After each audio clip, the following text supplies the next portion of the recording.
variety. As you all may know, bees are responsible for most of the pollination of the world. All the plant life, fruit, vegetables, everything is pollinated by bees. And without bees, we would have no fresh food, no varieties of plant life, and the world we know would change. After researching for several days, I believe the solution lies in the hands of the people and the government. The massive amount of bee deaths over the decades has baffled scientists because nobody has any idea why. And these bee deaths play a major role in the world and can cause problems for generations to come. Some of the things that are harmful to bees, like pesticides, disease, land use changes, and even climate change, all contribute to the extinction of bees and bee colonies. Most pesticides, like neonicotinoids, are used in agriculture, and it helps farmers keep unwanted insects from harming their crops. Neonicotinoid pesticide is known to kill bees slowly over a long period of time, and it can also cause diseases within colonies. Farmers who use this pesticide, all they want to do is keep insects from harming their crops so they can make money and provide the world with fresh, healthy food. But bees are also caught in a crossfire. It was reported in 2006, 32% of all bee colonies died, and scientists have no idea why. A whole colony of healthy bees would just up and disappear, and nobody knows why. If bees die or become extinct, the whole world would have a problem. We would no longer have its natural pollinators. Therefore, nobody would have any food or varieties of plant life. Bees are responsible for the pollination of $30 billion of U.S. crops every year. Fruits, vegetables, and several other plants, which play a key and critical role in the human life.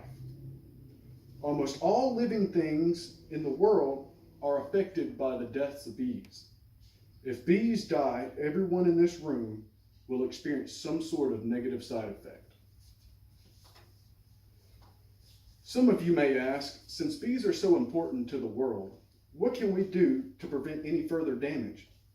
Well, for one, we could reduce the threats to bees by banning certain pesticides that are known to kill bees. And this would create lifetimes of bees, and they would live for a long, long time. By reducing the threat to bees and bee colonies, we could save the world.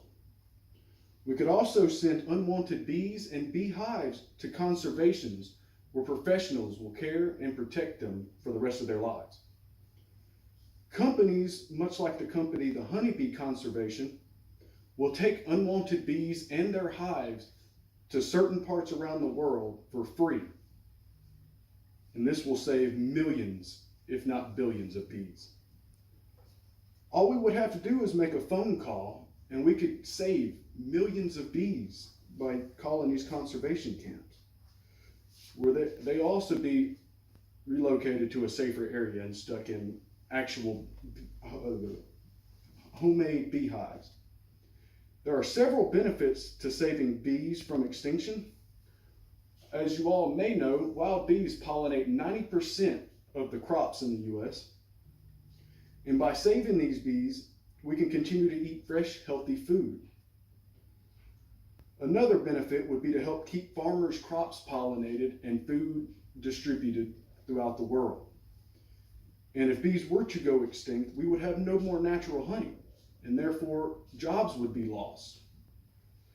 We need to keep bees alive for as long as we can for future generations to have good, healthy food. Wild bees have gone extinct, or are going extinct, and the massive amount of death of bees in the world have a great effect on it.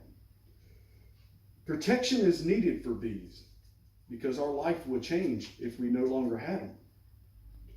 Now that we know the threats to bees and the reasons to keep them alive, I hope you all heed this warning and take action against any deadly pesticides and call any conservation you can think of to help save bees.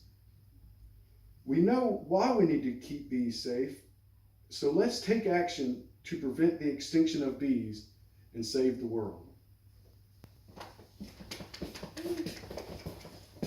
Yay! I might have tore that hole. I got to do something with this.